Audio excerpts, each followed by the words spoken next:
The virtuous leader is able to achieve victory without war if he understands and is able in NBS to skillfully apply strategic advantage. Sun Tzu. The four Junyong Chichu military balloons silently slipped into U.S. airspace at 100,000 feet. Defense authorities missed them at first, but eventually took note.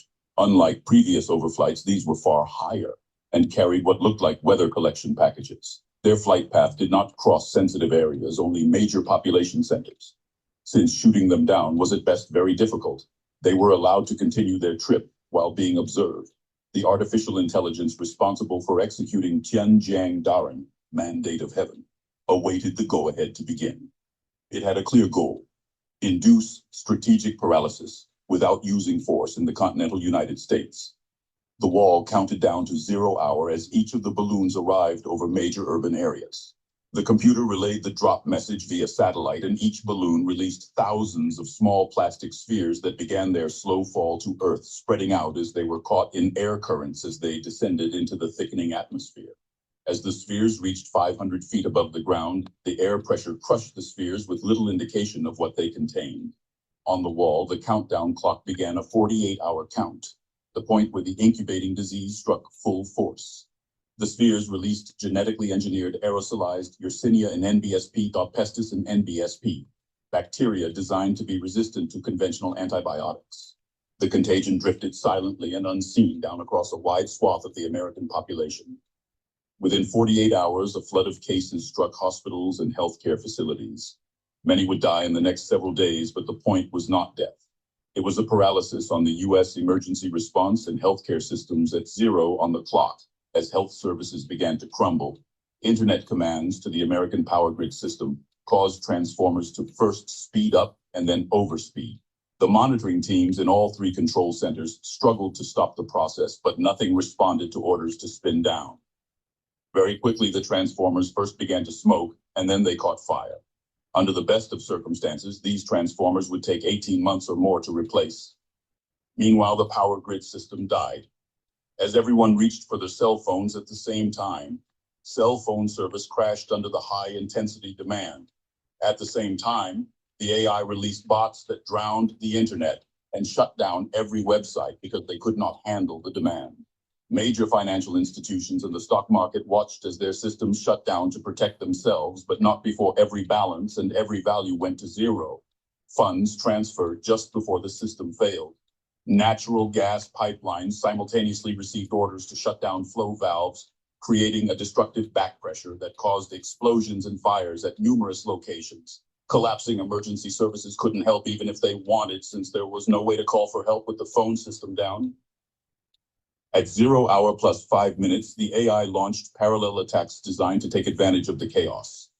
Lasers blinded reconnaissance satellites, exploding killer satellites, crippled GPS satellites and communication satellites, and high-level nuclear explosions launched from fractional orbital bombardment satellites sent a powerful pulse of EMP that overloaded every exposed digital system.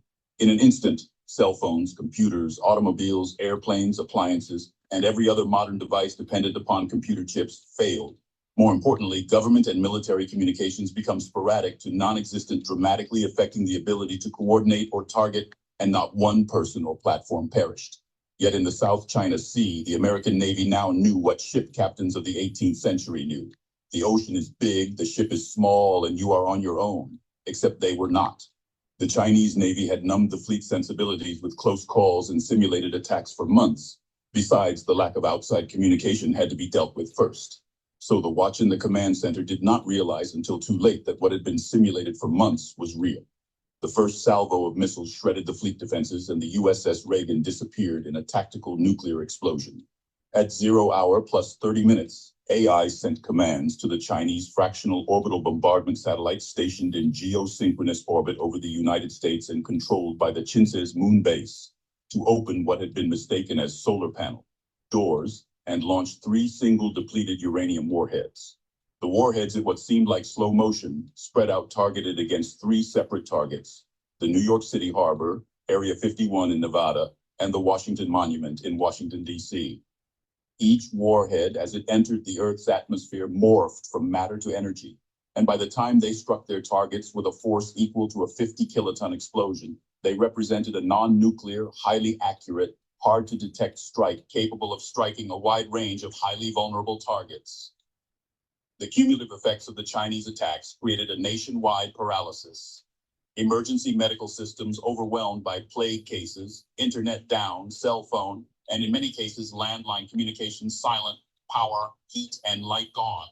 Fire and police services collapsed by too many demands and no ability to coordinate responses, left American leaders with limited communications and no ability to coordinate recovery or response.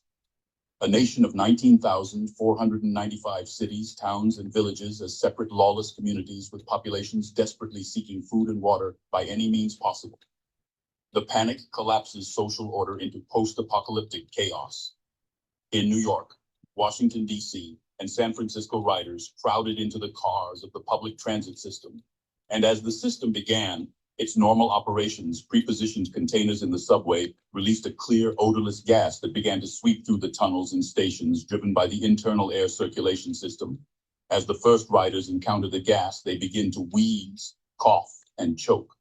As the symptoms spread, the riders panicked and pulled the emergency stop levers on moving cars, and those in stations run for the exits.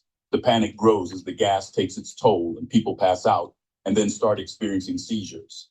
And just when the panic hits a crescendo, the power goes off, the lights go out, and the air stops moving as the parallel attack on the power grid system takes effect. At 0 hour plus 60 minutes, Chinese fifth column forces that had been slipping across the border as political refugees for years launch attacks on U.S. command structures in Colorado Springs and Offutt, Nebraska. Their target: disable the military ability to defend the U.S. and coordinate a military response. Caught by surprise and already stressed by the infrastructure attacks, resistance crumbled quickly, leaving the Chinese units in control of critical Stratcom and Northcom assets across the country. The combination of attacks on infrastructure, banking systems, communications, fifth column operations, and biological and gas attacks leave the nation split into thousands of small communities, overwhelmed by the system stress and facing growing civil disturbances as the populations panicked over food and water supplies that can no longer be replenished. The violence is not controllable and will rage until it burns itself out after millions of casualties.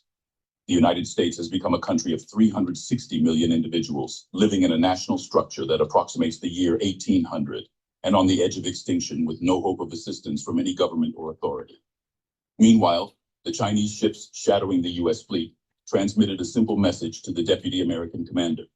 Note that you have no communications with your superiors and your surviving ships are in jeopardy. Suggest that you are needed at home port. We will protect these waters.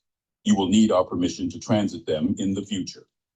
The PRC informed the Taiwanese government that the island was now under official sea and air blockade and help was not coming. The AI intoned, mission complete, target destroyed. Quote, welcome to the Emperor Xi Jinping's new Chinese empire, the center of the world, demanding abeyance and designed to last for the next 1,000 years.